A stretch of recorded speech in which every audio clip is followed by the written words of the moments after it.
My dear friends, masters and gods, a very good evening to you all. Mahavatar TV warmly welcomes you to the 21 days free holistic wellness program, batch 23, day 10. So before commencing the session, I would like to say pranams to you all and to our Guruji Ranganath sir, our Grandmaster Maharshi Patriji, our great Grandmaster Mahavatar Babaji, and to all the great Grandmasters and to the universe. So today's topic is the divine life and teachings of Sri Pada Sri Vallabha.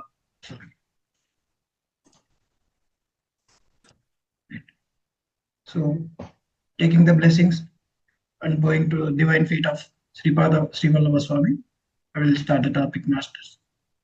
So, before that, let's do a chant. Sri Pada Rajam Sharanam Prapatye Digambara Digambara Sri Pada Vallabha Digambara. With this, I will start the session, masters. So, Sri Pada Sri Vallabha Swami is an Indian Guru who is the first incarnation of Guru Dattatreya. So he is considered to be one of the first complete avatars of deity Dattatreya in Kali Yuga. So Nrsimha Saraswati, Manik Prabhu, Swami Samarth, and Shirdi Sai Baba are believed to be the other incarnations of the Guru Dattatreya. The first incarnation is Sri Pada Sri Vallabha Swami in this Kali Yuga. So Sri Pada Sri Vallabha Swami was born around year 1320 in a village called Pitapuram. Formerly, its name was Pitikapuram. So it is a small town in Andhra Pradesh, India. So his parents are Brahmarshi Gandikota Appal Raju Sharma, and her mother is Akanda Lakshmi Saubhagyavati Sumati Maharani. So they were pious couples residing in Pitapuram. So Sri Pada Vallabha Swami is third child. So preceded by two sons, one of whom was blind and other was born with limbless, so no legs. So he is the third child. After Sri Pada Swami, there are three daughters, Sri Vidyadhari, Radha and Sulekha. So this is about his family. So his grandparents are Malladi Bapan Avadhanulu of Haritasa Gotra. So he is the maternal grandfather of Sri Pada, and his wife is Raja. So there was a story before his birth. So I will tell you. So one day before his birth, her mother Sumati woke up early in the morning. So on that day they are performing Shraddha Karma. So that is a ritual performed to honor the ancestors on their death anniversary. So they are performing this Shraddha to her father-in-law. So she cooked all the necessary food and all. So and was waiting for his husband Appal Raj to go out and fetch some Brahmin Shraddha Bhokta we call. So there was a belief that when the food is prepared, so first Bhokta should eat, then later only it is served to all the family members. So his husband Appal Raju went out in search of Bhokta. So on that afternoon, a sadhu, so with the divine glow on his face, came to her doorstep and asked us for some food. Then Sumati bowed in front of him humbly, and gave away all the food she cooked without any thought. So she saw the divinity in his face. So she thought she may be the Dattatreya Guru. So she served all the food she cooked. So Sadhu was so pleased with her. Then he blessed with a boon. So whatever she desired. Sumati wanted to have a child with the same grace and elegance of the sadhu who came from farther. So bestowing her with that what she wished, then sadhu suddenly disappeared, leaving Sumati awestruck and joyous. So meanwhile, Appal Raju, his husband, returned back, and Sumati told all the story. So if there was a guru, so I served all the food I have cooked. So fearing that he would get annoyed, but instead Appal Raj was so pleased with that she did, and told her that giving food to the needy is the best part of donations. He also told her that her forefathers must have been satisfied with the Dhyana donation we did. So that was a story. So his mother got a boon from Dattatreya itself. So to have a child with the same grace and elegance and all. So after a few days, this over the period of time, so the one with the same elegance, the Lord himself itself, was born to Sripada couple. So he was born in the early hours of Ganesh Chaturthi in the Chitra star, Simha Lagna and in Tula Rasi. So astrologers confirm that his divine nature by marks on his feet. So his feet has the two marks, Shanka and Chakra. So the name came Sri Pada with the divine marks, Shanka and Chakra. So they felt very so her feet were marked with auspicious features. So his parents named is also his parents named him as Sri Vallabha. The child had divine luster and charm in his appearance. So the names Sri Pada, Sri Vallabha. So when he was born, a cobra with three hoods was holding it as an umbrella wherever he was kept for 18 days. So then later the child grew to be wise with immense knowledge of Shastras, Puranas and Vedas. So his birthplace was near Venugopala Swami temple. In is now the main is converted into Mahasamsthanam now. So this identity of the site was later confirmed by Sri Vasudananda Saraswati Swami. We call him as Tembe Swami. So he did tapas there, japa there, and confirmed that place was it is the place where he was born. So there was also a temple near his near that place, that is Swayambhu Dattatreya shrine, and Puritika Devi and Shakti Peetam was there, Padagaya was there. So there was three Gayas, three sacred Gayas to perform to perform prayers to ancestors.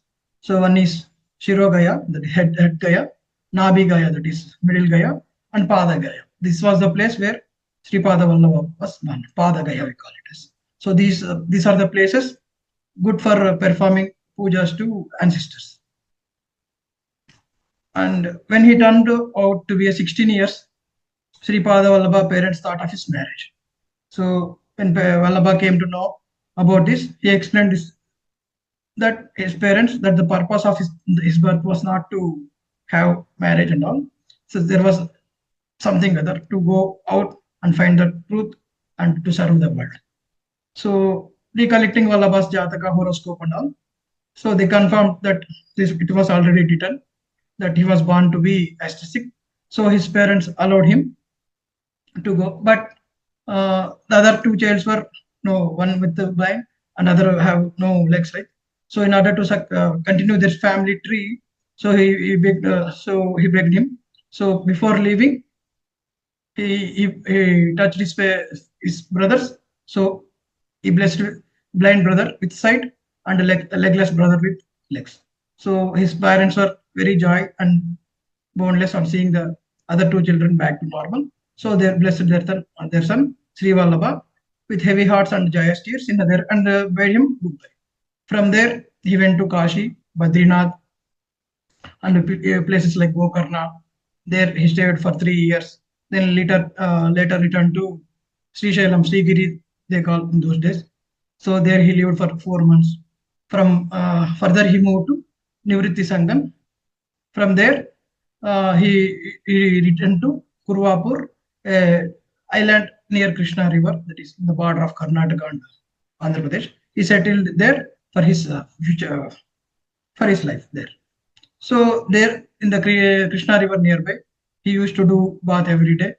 Then he came back to do worship and perform penance. He used to sit under a big tree. So there was a washerman there who used to wash clothes in that river. He used to admire seeing Swami, him shining with brightness and offer prayers. So he used to clean all the place around him, so and perform penance, sprinkle water and put some floral designs and all. So he always used to, this washerman always used to chant sloka, Digambara, Digambara, Sri Pada Vallabha Digambara, Digambara, Digambara, Avaducha Chintana Digambara, like that. So once he was washing clothes nearby, so a king, Ivana king called Nawab, was going on the boat in the river.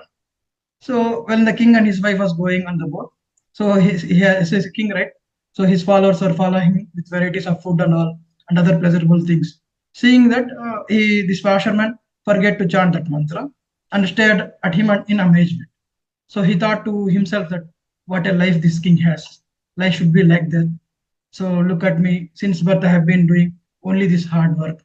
Every day, I have to collect dirty clothes from all the people in the village, wash them and dry them. So they return them back to the people. So what is this life? I have been already crossed 60 years. Life should be like that of king, that Nawab, like that king. So he went to into this deep thought and forgot to chant that sloka. So later he went to Swami Matam, sprinkling. He used to do the same thing, sprinkle water and clean that place and put floral designs there.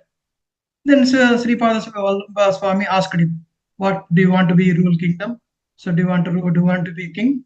So he was surprised to see Swami knowing about what he thought in the mind where he was near the river. So he offered namaskaram to Swami. So he felt very shy and said, "Yes, Swami, please forgive me."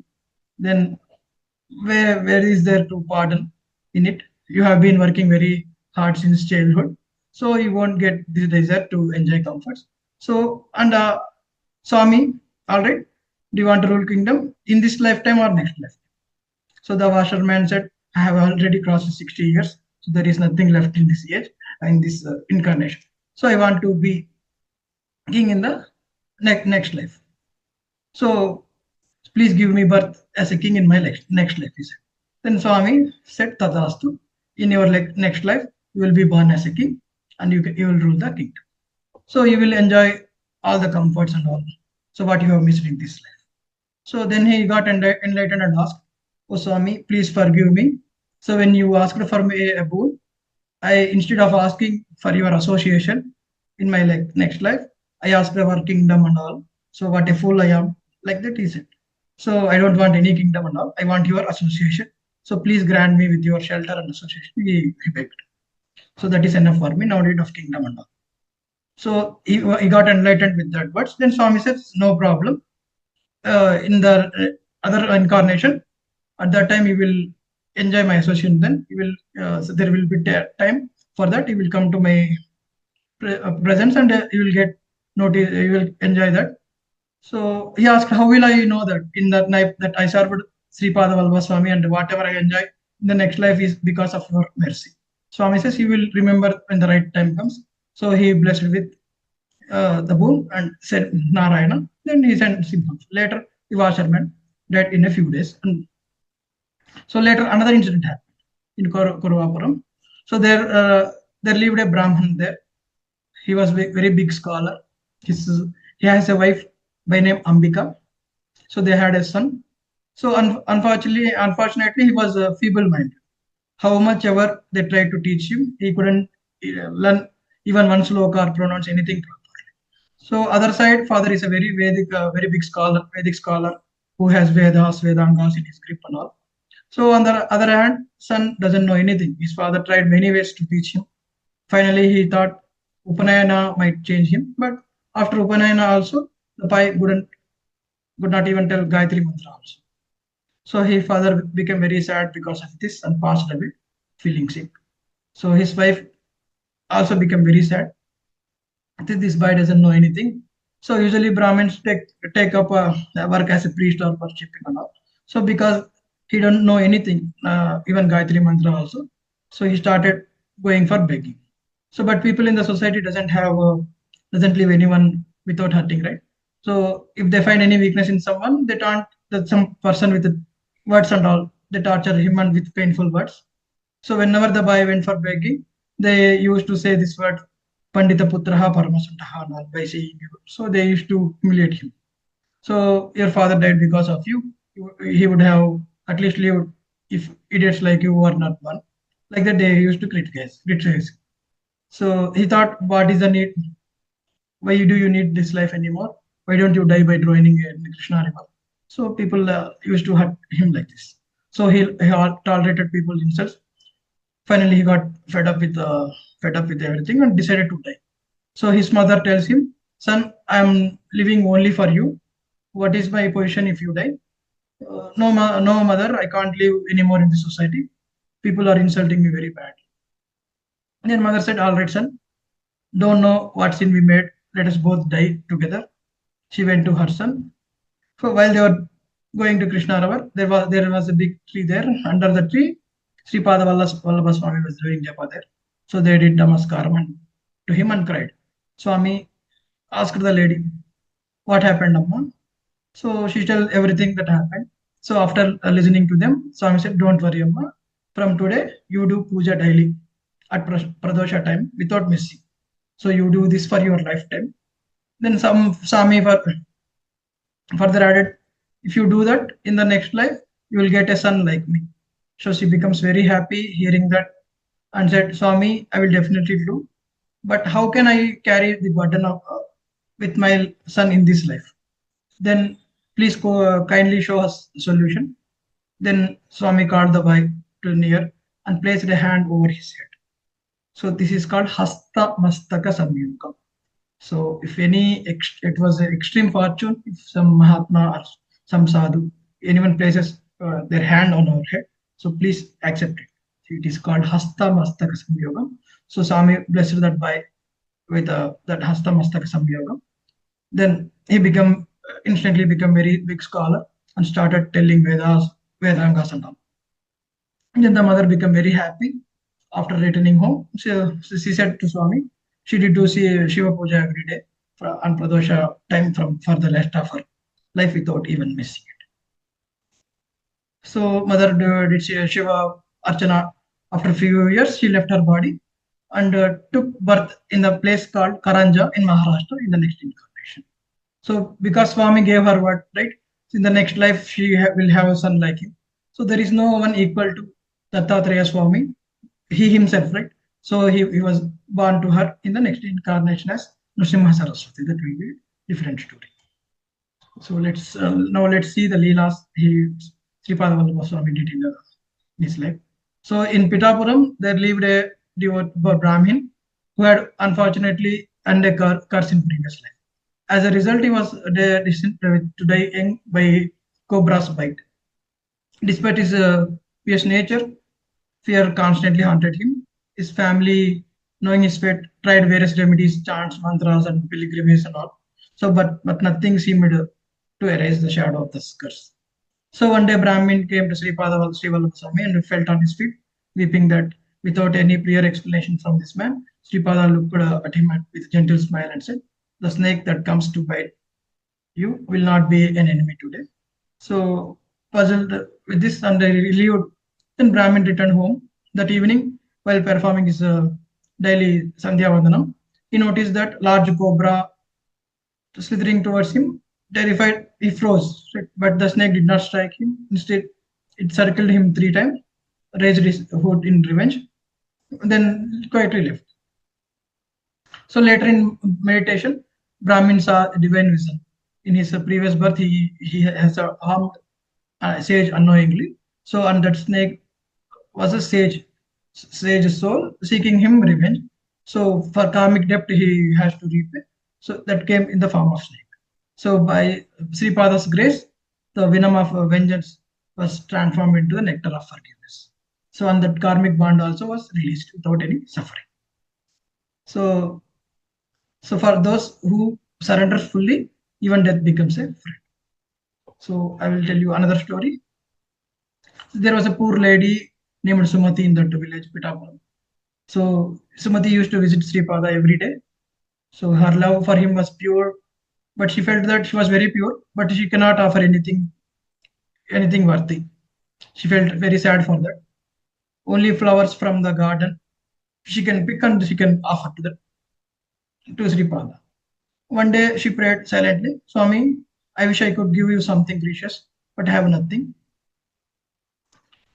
Sri Pada, who hears even unspoken words also, smiled mysteriously and said, "Tomorrow bring me a mango," he said. But Sumati was confused that that was not a mango season at all, and she didn't even have money to buy any mango. So, but trusting his words, she searched for the mango in the next morning and found a single ripe mango on the tree. And with a glowing face and all, she touched that mango and plucked it, and she brought it to the Sri. Then he took mango, gently tapped, and then he cut open. So there was no pulp at all in it. So it was a molten gold. So he said he returned with mango to her and said, you love transform this fruit. So I have no need for gold, but I wish you to live without any want. So in order to make the teach her less, he did like that. From that day onwards, she lost all the wants and all. So her home also become blessed with abundance and all. She never uh, further she served all the people and feed all the pilgrims. So this was another Leela. So in order to take birth again, so he has already given birth to that lady now. So in order to take birth again, he should acquire this present life. So he was Avinashi Avatar, means no destruction for his life. So he himself took the life. So he how to quit the body. He himself walked into the Krishna river and disappeared. So this incident happened on Asvayuja Masam on the day of Krishna Paksha Dwadasi. So that was auspicious day where Sripada Sri Vallabha Swami disappeared in the Gurupuram in Krishna river. Then Swami later in the next incarnation took his life as Nrsimha Saraswati in Karanja village to that lady who then performed many miracles. So that will be learned in the Guru Charitra. So there was a stotram related to Sripada Sri Vallabha Swami. That is stotram is called Siddhamangala Stotram. So reciting all the sloka every day, it is very beneficial and removes all the affiliations and obstacles and fulfills all the desires. So this Siddhamangala Stotram is a devotional hymn praising Lord Dattatreya. So this was written by Bapanarya, the grandfather of Sripada. So Siddha Mantram is believed that to bring blessings, protection, and positive energy when recited with devotion. So it is also believed Siddha Purushas in each praise and appear in that sloka in Sukshma Mandal. So if you perform this for 21 days, it is believed to have blessings, protection, positive energy, and all. It will also helps you in spiritual growth, fulfillment, all desires and all. So on this auspicious day, we'll just listen to that Siddhamangala Stotram. I will play that.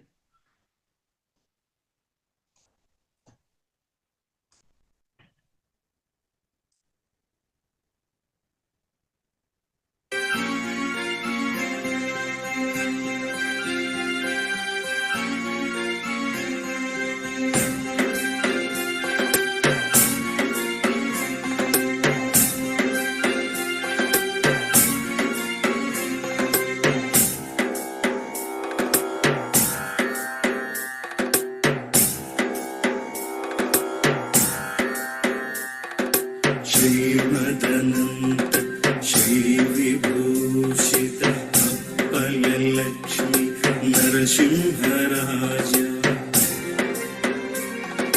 जय विजयी भव दिग्विजयी भव श्रीमदखण्ड श्रीविजयी भव श्रीविद्याधर राधसुरेखा श्रीराघीधर श्रीपादा जय विजयी भव दिग्विजयी भव श्रीमदखण्ड श्रीविजयी भव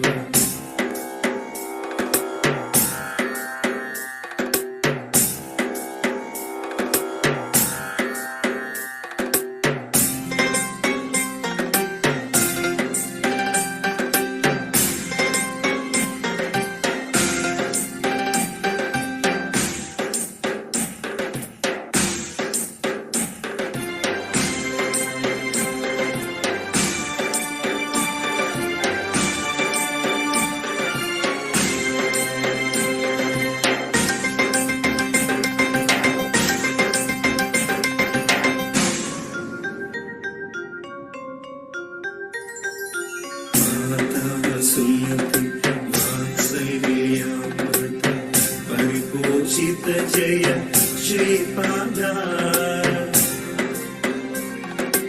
जय विजयी भव दिग्विजयी भव श्रीमदखण्ड श्रीविजयी भव सत्य ऋषीश्वर दुहितानन्दन पापनार्यनुत श्रीचरणा जय विजयी भव दिग्विजयी भव श्रीमदखण्ड श्रीविजयी भव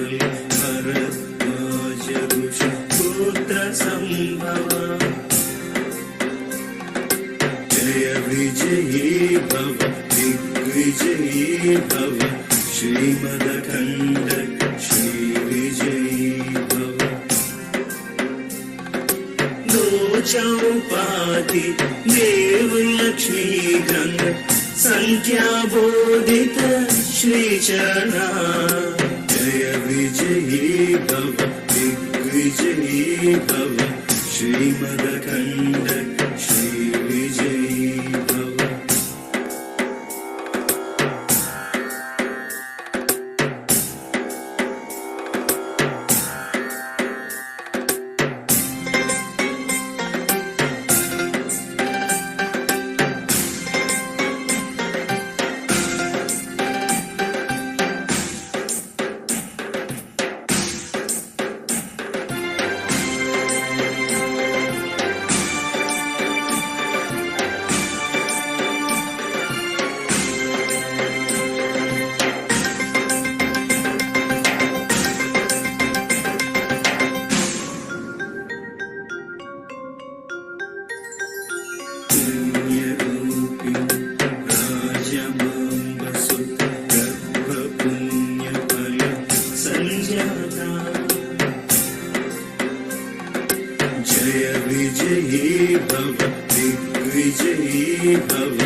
दत्तदेव प्रभु श्रीपादा जय विजयी भव दिग्विजयी भव श्रीमदखण्ड श्रीविजयी भव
That is Siddha Mangala Slotram, masters.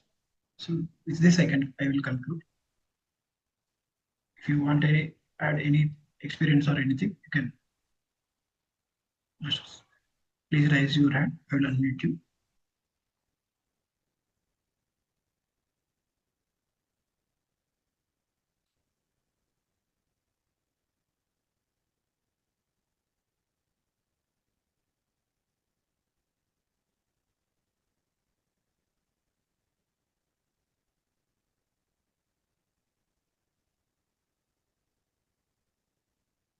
we'll go for meditation masters. We have been doing anapanasati meditation. Ana means in breath, apana means out breath, sati means to be with the breath. So I will teach you a technique so that it will help you to focus inward. So with your two thumbs, close your two ears. With the index finger and middle finger, close your eyes and make this to at least for 2 minutes. You can hear the inner voice, complete blackness, or sounds of ocean and all. So whatever it is, just observe it.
Gently rub your hands together. Slowly open your eyes, seeing your arms. So this technique will help you instantly to focus, instantly focus on meditation. So it will help you focus inwards. So it will shut down all the external things. And slowly remove your glasses. If you have any, drink a glass of water. Keep all the lights switch off. Sit comfortably in Sukhasana. If you are sitting on the chair, you can cross your legs. Your chin should be straight, matching the ground level. Your back is straight and relaxed. Keep your hands clasped and make it open to the sky. And rest them on your thighs. Gently close your eyes.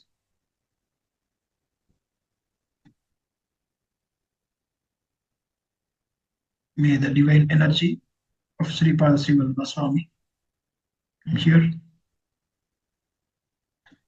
slowly focus on your breath.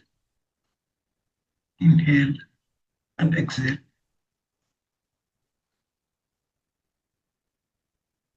Simply observe natural rhythm of your breath. Don't try to control. Be present with each breath. Observe your breath at the tip of your nose. Observe it with mindfulness. Any thoughts, let's go away. Cut the thoughts. If you have thoughts, just observe it and slowly ignore it. Be patient and kind as you bring your mind again and again. I'll play your music again so it helps you focus.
The last 1 minute, masters.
Please rub your hands together, generating energy, warm and up. Place your hands over palms over your eyes. Feel the pressure, feel the energy for 5 more seconds. 5, 4, 3, 2, and 1. Slowly open your eyes, looking at your palms. Rub all over your face, head, all over your body. Feel the divine energy. We have completed wonderful meditation, masters. Thank you. Let's thank Universe and Mahavatar Foundation for giving us this platform to learn wisdom from many masters. And let's thank all the masters who have attended the session. Thank you all. Please don't miss the session tomorrow. See you all tomorrow.